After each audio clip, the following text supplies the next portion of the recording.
Muhammad Ali was driving through rural Georgia when he saw something that made his blood boil, a diner with a whites-only sign in the window. His entourage begged him not to go in, but Ali had other plans. What he said to the owner in those next 10 minutes left the entire diner in tears. It was the summer of 1974, just 3 months after Ali had shocked the world by defeating George Foreman in Kinshasa, Zaire, in the legendary Rumble in the Jungle. At 32 years old, Muhammad Ali was once again the heavyweight champion of the world. He was famous, he was powerful, and he was driving through one of the most racist parts of America.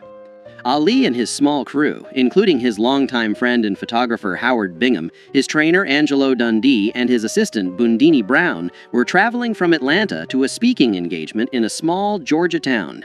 The year was 1974, but in rural Georgia, it might as well have been 1954. The Civil Rights Act had been law for 10 years, but in this part of the South, old hatreds died hard.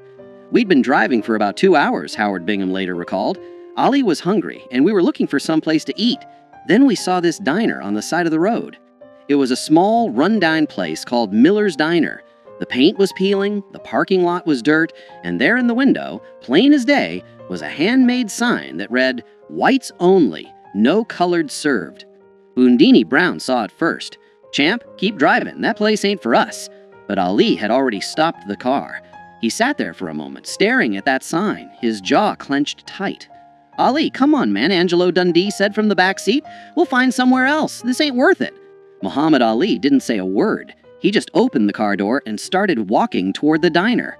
"Oh no," Howard Bingham said, grabbing his camera. "Here we go." The three men scrambled out of the car and followed Ali. They knew that look on his face. They'd seen it before he walked into the ring. It was the look of a man who had made up his mind, and nothing was going to change it. When Ali pushed open the door to Miller's Diner, the bell above it rang, and every conversation inside stopped dead. There were maybe 15 people in the place, all of them white, all of them staring. Behind the counter stood a large man in his 50s, with a greasy apron and a face that had seen too much sun and too much hate. His name was Earl Miller, and this was his diner. He'd inherited it from his father, who had inherited it from his father. 3 generations of Millers had run this place, and 3 generations had refused to serve black people. Earl Miller's eyes went wide when he recognized Muhammad Ali. For a split second, something that might have been excitement flashed across his face.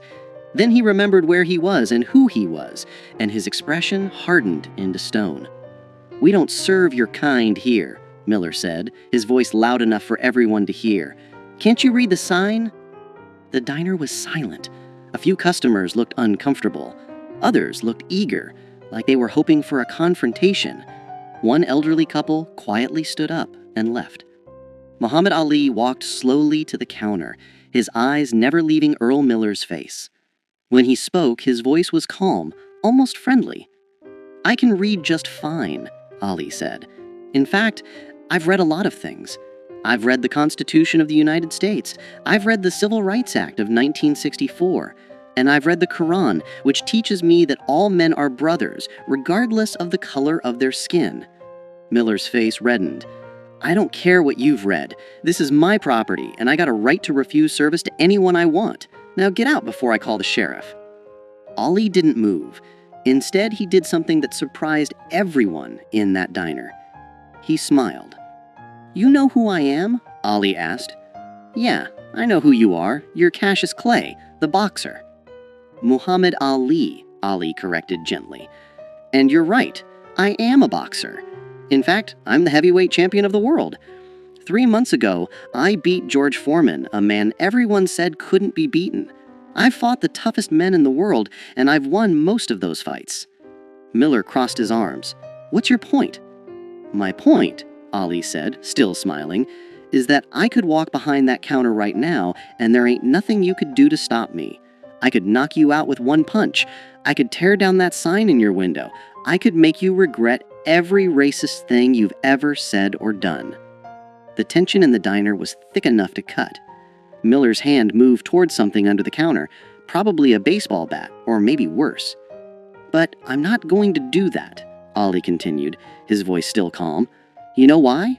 Because I'm not here to fight you. I'm here to talk to you. I'm here to ask you a question."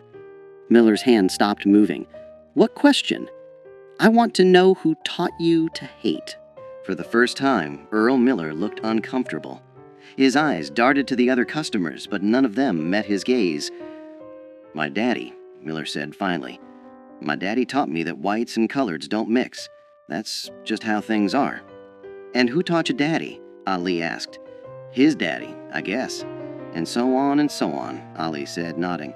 3 generations of Millers, all teaching the next generation to hate people they don't even know. All teaching their sons that the color of a man's skin is more important than the content of his character." Ali leaned against the counter, his posture relaxed, conversational. "Let me tell you something about my life, Earl." "Can I call you Earl?" Miller didn't respond, but he didn't object either. "I grew up in Louisville, Kentucky," Ali continued. "When I was 12 years old, my bicycle got stolen. I was so angry, I wanted to fight whoever took it. A police officer named Joe Martin told me I better learn how to fight first, so he taught me how to box. You know what's interesting about Joe Martin, Earl? He was white." Ali paused, letting that sink in. "The man who changed my life, who set me on the path to becoming heavyweight champion of the world, was a white man. My trainer, Angelo here," Ali gestured to Dundee. "He's white. Some of my best sparring partners were white. Some of my toughest opponents were white. And you know what I learned? White people ain't all the same, just like black people ain't all the same. There's good ones and bad ones in every color." "That's different," Miller muttered. "Those are your people, your work people." "No," Ali said firmly, "they're just people. That's my point. When I look at you, Earl, I don't see a white man. I see a man who's scared." "I ain't scared of nothing," Miller shot back. "Yes, you are," Ali said gently. "You're scared of change. You're scared that if you treat black people like human beings, something bad will happen. Maybe you're scared your daddy would be disappointed. Maybe you're scared your customers will leave. Maybe you're scared that admitting you were wrong all these years means you wasted your whole life hating people for no good reason." Earl Miller's jaw worked, but no words came out. Ali turned to look at the other customers in the diner. "How many of you agree with Earl here? How many of you think that sign in the window is right?" Nobody raised their hand. A few people looked at their plates. One middle-aged woman spoke up quietly. "Earl, the law says you can't have that sign anymore." "I don't care about the law," Miller said, but his voice had lost its conviction. Ali turned back to Miller. "Let me tell you what I see when I look at that sign, Earl. I see fear pretending to be strength. I see a man hiding behind his daddy's hate because he's too scared to think for himself. I see someone who could be better but chooses not to be." "I ain't scared of nothing," Miller said. "You're right, I don't," Ali agreed, "but I'd like to. See, here's what I believe, and this comes from my faith, from Islam. I believe that Allah created all people equal. I believe that the only thing that makes one person better than another is their actions, not their skin color. And I believe that it's never too late to change." Ali reached into his pocket and pulled out a $20 bill. He placed it on the counter. "I want to buy lunch for everyone in this diner," Ali said. "Black or white, it doesn't matter. I want everyone here to eat together, as equals, as human beings." Miller stared at the $20 bill like it was a snake. "I ain't taking your money," he said. "Why not?" Ali asked. "Is it because I'm black? Because I thought money didn't have a color." A few people in the diner actually laughed at that. The tension was beginning to break. Ali leaned in closer, his voice dropping so only Miller could hear. "Earl, I'm going to tell you something, and I want you to really hear me. In 10 years, maybe 20, you're going to be an old man, and you're going to look back on your life and ask yourself what you stood for. Are you going to be proud that you kept a racist sign in your window? Are you going to tell your grandchildren that you once refused service to the heavyweight champion of the world because of the color of his skin?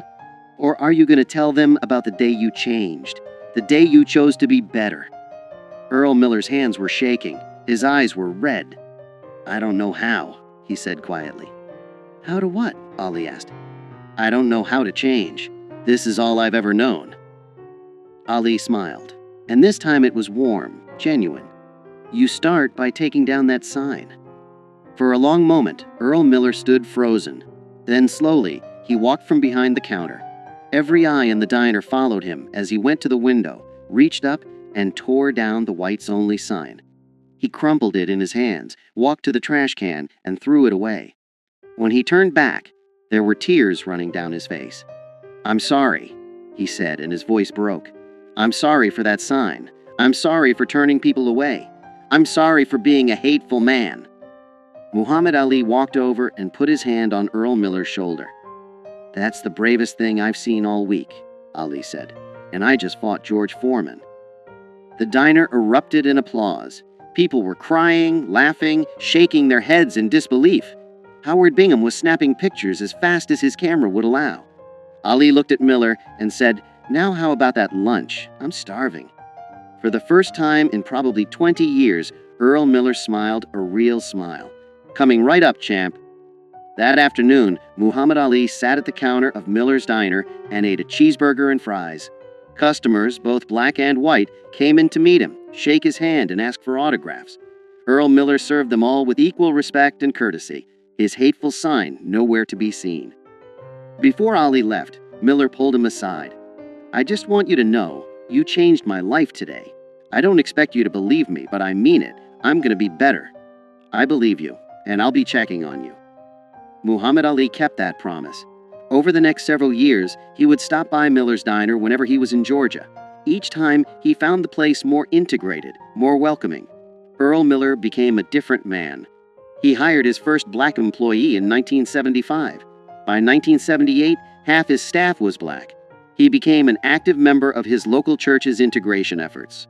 In 1980, Earl Miller wrote a letter to Muhammad Ali. In it, he thanked Ali for knocking some sense into me without throwing a punch.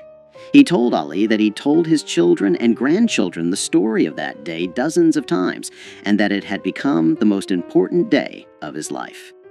"You taught me that strength isn't about hate," Miller wrote. "It's about having the courage to change."